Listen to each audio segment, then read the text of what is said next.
Welcome to Gyan Gatha. In the third episode, we saw the fascinating story of King Surat, merchant Samadhi, and Rishi Medha depicted in the Pratham Charitra of the Devi Mahatmyam and its inner meaning. We also saw the first myth narrating the killing of Asuras Madhu and Ketak by Lord Vishnu.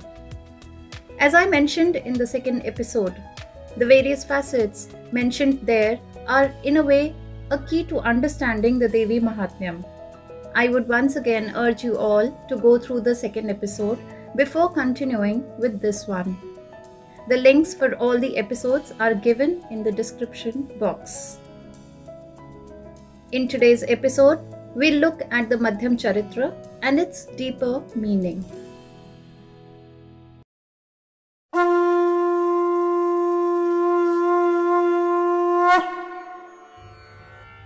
In Madhyam Charitra, Rishi Medha narrates the second myth to the king and the merchant. It is constituted by the second, third, and fourth chapters of Devi Mahatmyam, namely the slaughter of Mahishasura's armies, the slaying of Mahishasura, and the Devi Stuti. We shall briefly see the story of these battles first and a part of Devi Stuti in the end. A long time ago, when Mahishasura was the lord of Asuras and Indra was the lord of Devas, there was a war between the Devas and Asuras for a full 100 years. Mahishasura, the lord of Asuras, defeated the Devas and drove them away from their homes. Led by Brahma, all Devas went to Lord Shiva and Vishnu. The Devas then narrated that Mahishasura himself had assumed the authority of Surya, Indra, Agni, Vayu, Chandra, Yama, and Varuna, and of other gods too. Both Lord Vishnu and Shiva were greatly angered on hearing the tyranny of Mahishasura.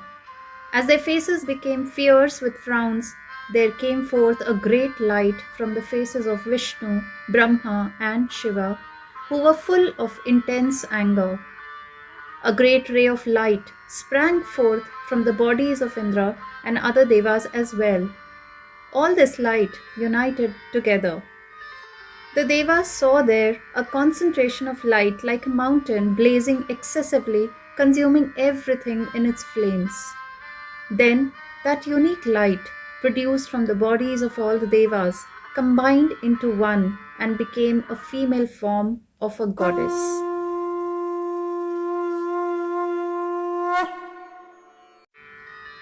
Each god then presents their own weapon to the goddess so born.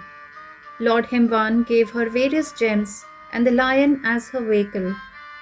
Honored by the weapons and ornaments, the goddess roared with laughter again and again, filling the sky with her roar and echo that vibrated the sky. All the worlds were frantic and oceans raged. Seeing the three worlds agitated, the Asuras got their armies together.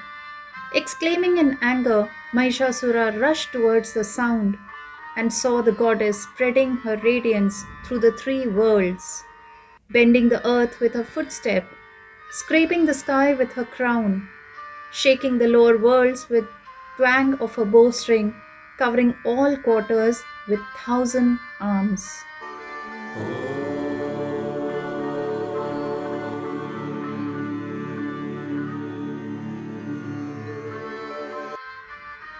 Let us now look at the second chapter of Madhyam Charitra, the slaying of Mahishasura's armies. Then began the battle between the Devi and Asuras. One by one, Devi started slaying the 16 generals of Mahishasura and their armies comprising many billions of chariots, horses, elephants, armed with deadly weapons and astras. Chikasura, Mahisha, Kamara, Udgara, Karala, Uddhata, Baskala, Tamra, Adhak, Ugrasya, Ugravirya, Mahanu, Bidala, Durdhara, and Durmukh were slayed along with their armies by the Devi who was riding on her ferocious lion. While it is not possible to read out the complete details of ferocious battles being fought between the Devi and the Asuras, here is one translated paragraph to give you a glimpse of the description of ghastly narratives of bloodshed and slaughter which forms part of the Devi Mahatmyam. In the battlefield, the Asuras were caught in a blood of arrows and were pierced all over by arrows. Resembling porcupines, they breathed their last. Some had their arms cut off, some others their necks. Heads of others rolled down, while some others were torn in the middle of their trunks. Some great asuras fell on the ground with their legs severed. Some rendered one-armed, one-eyed, and one-legged were again cut into two by the goddess. And others, though were now headless, fell and rose again. Some of these headless trunks danced there in the battlefield to the rhythm of the battle drums. The trunks of some other great asuras whose heads had been severed just then shouted at the Devi, "Stop, stop," with their words, spears, and lances still in their hands. The part of the earth where the battle was fought became impassable, with the asuras, elephants, and horses, and chariots that had been felled. Streams of blood from the asuras, elephants, and horses flowed immediately like large rivers amidst that army of the asuras. Now let's move ahead to the third chapter of Madhyam Charitra, the slaying of Mahishasura.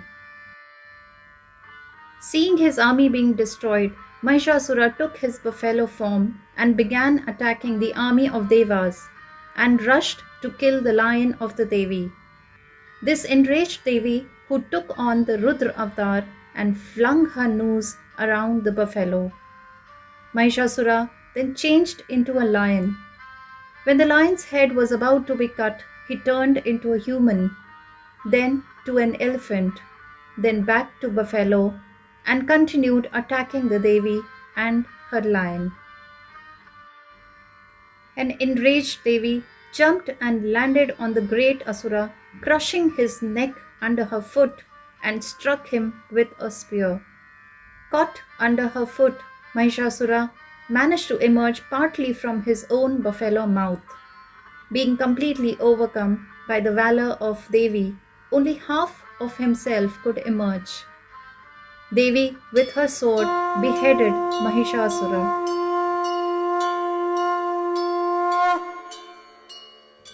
Thus, Mahishasura was destroyed, and the gods, divine seers, and people of all lokas rejoiced at the end of Mahishasura.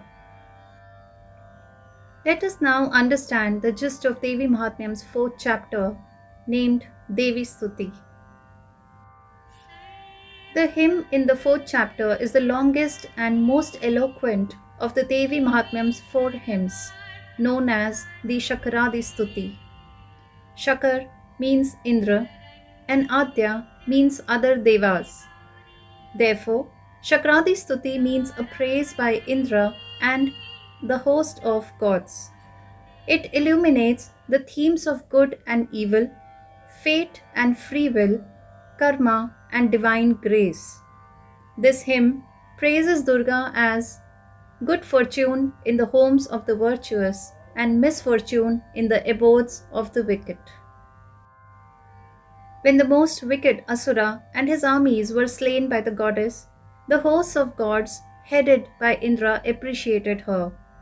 The Devi told all the devas to ask for a boon from her. The gods responded, "Since our enemy, this Mahishasura, has been slain by you, O Bhagavati, everything has been accomplished and nothing remains to be done. And if a boon is to be granted to us by you, O Maheshwari, whenever we think of you again, please destroy our direct calamities. And O Mother of spotless countenance, whatever mortal shall praise you with these hymns, may you, who have become gracious towards us, also be gracious to him, and bless him to be fortunate, O Ambika." Goddess Bhadrakali, who was thus satisfied by the gods of their own sake and that of the world, said, "Be it so," and vanished from their sight. This ends the Madhyam Charitra, the Devi Stuti of the Devi Mahatmyam. Now, let's look at the deeper meaning of Madhyam Charitra. Mahishasura, the buffalo-headed Asura, is half human and half beast, and has the dangerous ability to cause cosmic imbalance. To overcome this powerful combination of beastly nature and human competence, a fiery and dynamic form of Shakti, that is Durga, was required. One which can fight the worldly Rajas with divine Rajas. Technically, the form of Devi presided over Rajas is Mahalakshmi. Mahishasura is also Rajasic, but unlike Devi's divine Rajas, he has a negative nature. This makes him indulge in destructive acts. On the other hand, Durga streamlines her fiery nature to destroy the evil. Of the three gunas, Rajas has two dimensions. Both are goal-oriented. One is purely a negative and seeking material pleasures, while the other is divine and subtle, taking the individual inward, closer towards the Supreme Being or towards moksha. Thus, negative is closer to tamas, while divine is closer to sattva. Rajas thus acts as a bridge between both. Before we go to the battles leading to the death of Mahishasura, let us quickly understand what we mean by Devas and Asuras. Devas means gods, means light or function of illumining, while Asuras or demons are opposite, that is, they are the nature of darkness. They both influence the human senses or Indriya Vrittis. Gods are presiding deities over various Indriyas and their functions like Surya for eyes, Indra for hands, Agni for speech, Vayu for skin, Chandra over mind, Yama over anus, Varuna over tongue, etc. All these senses and their functions are taken over by Rajoguna, which nourishes or motivates evil tendencies. Thus, these senses lose their original orientation to the Supreme Being, but are focused only on gross and material. The story tells us that Mahishasura with his army defeated and banished all Devas, thus referring to victory of Asuric tendencies over Indriyas. In other words, it was a victory of evil tendencies over senses. But then, as we are speaking this, doesn't it sound familiar to modern times? The gods first approach Brahma, who leads them to Vishnu and Shiva. There is a significance in the gods first approaching Brahma. As per Hindu belief, Brahma was born from a lotus that grew at Lord Vishnu's navel. Here, Vishnu signifies consciousness, while the lotus signifies flowering or blossoming of consciousness. Brahma being born from the Nabhi Kamal or navel chakra of Vishnu is clearly a Puranic reference to Kundalini and the chakras. The Nabhi is the Vedic equivalent to what is known as the Manipura chakra in the Tantric system. Below the Manipura chakra is Asur Kshetra, which means field of demonic consciousness, whereas the Deva Kshetra or field of divine consciousness starts from Manipura upwards. Thus, the very awareness of the conflict between the righteous and unrighteous sanskaras and the need to overcome Asuric sanskaras starts with the Manipura. When the spiritual awareness starts blossoming, it leads to the coming together of the spiritual sanskaras and the coming together of the powers of the gods. In the story, Brahma leads the gods to Vishnu and Shiva. Vishnu and Shiva too symbolize specific psychological functions like the other gods. In the symbolism of Devi Mahatmyam, the Devi is obviously the supreme being or supreme self, whereas Vishnu and Shiva symbolizes Pran Shakti and Gyan Shakti respectively. Now, what happens when all the powers of all gods come together? As the Devi Mahatmyam reveals, all the radiance from all the gods merge into the auspicious form of the goddess. The Tejas that emerges from the gods is not their creation, but the Devi's natural spiritual presence. Thus, what merges into the Devi's auspicious form is actually her own power.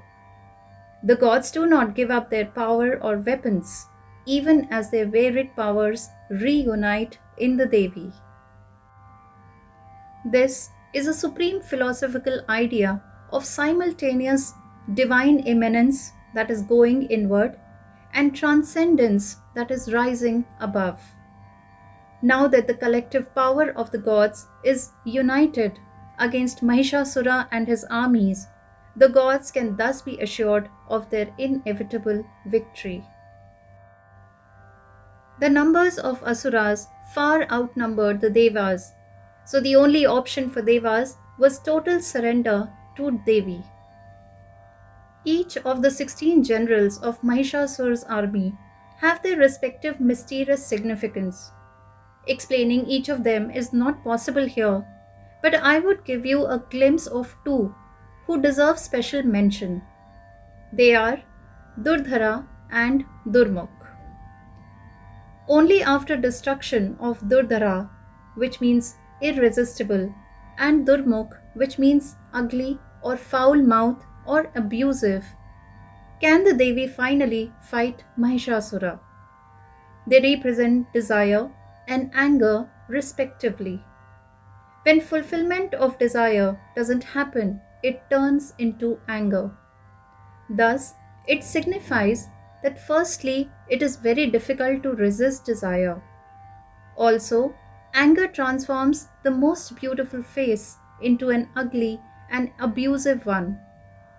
Desire is uncontrollable, and if it has anger by its side, then it makes Rajas strong.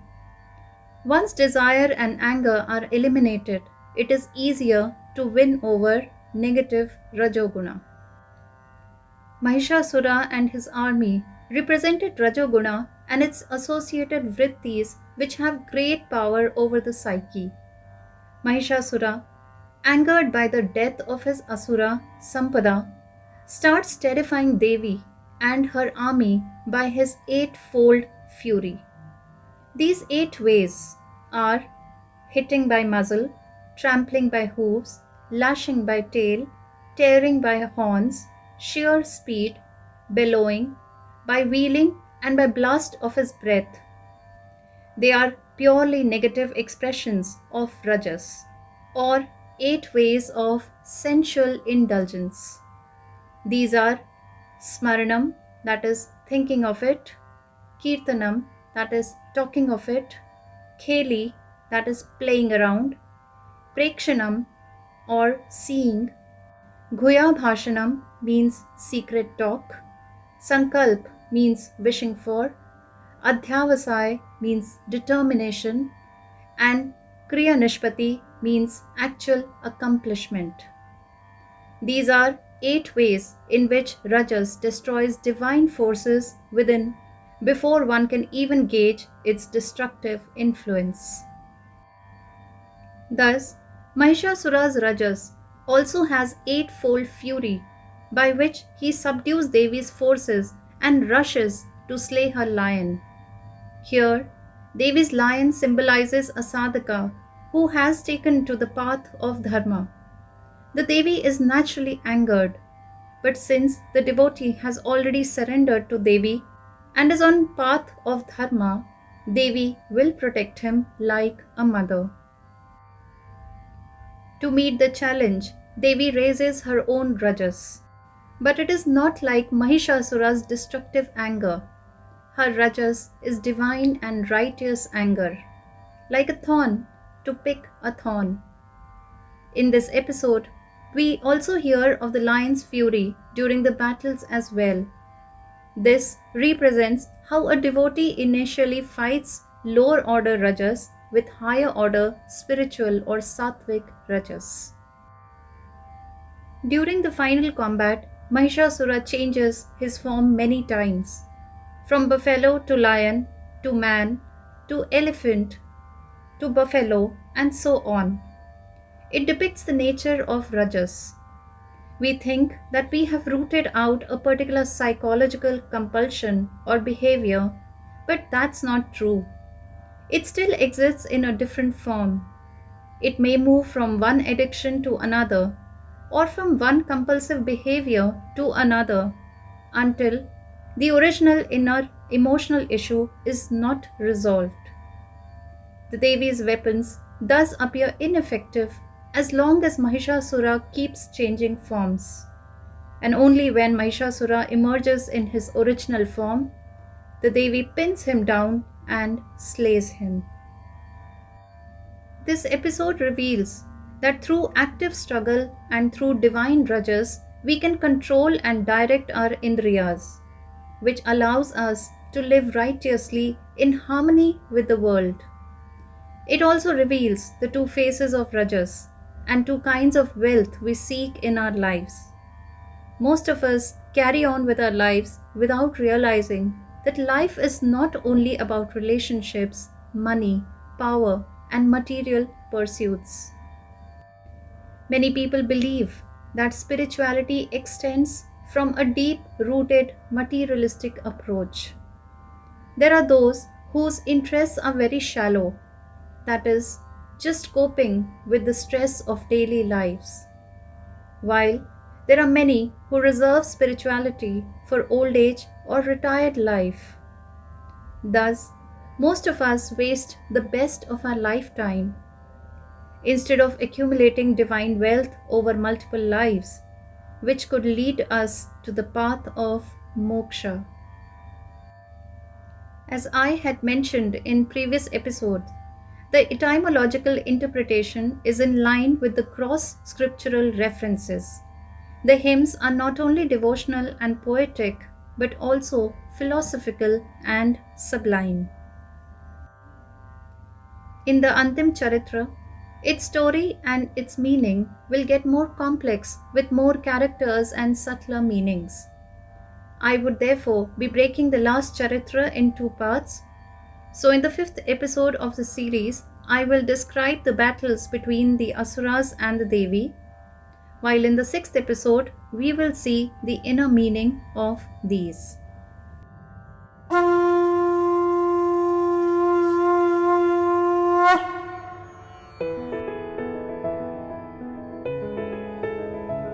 In the next episode, we will see the story described in Devi Mahatmyam's Antim Charitra. So, stay connected with us on Gyan Gatha. Thank you.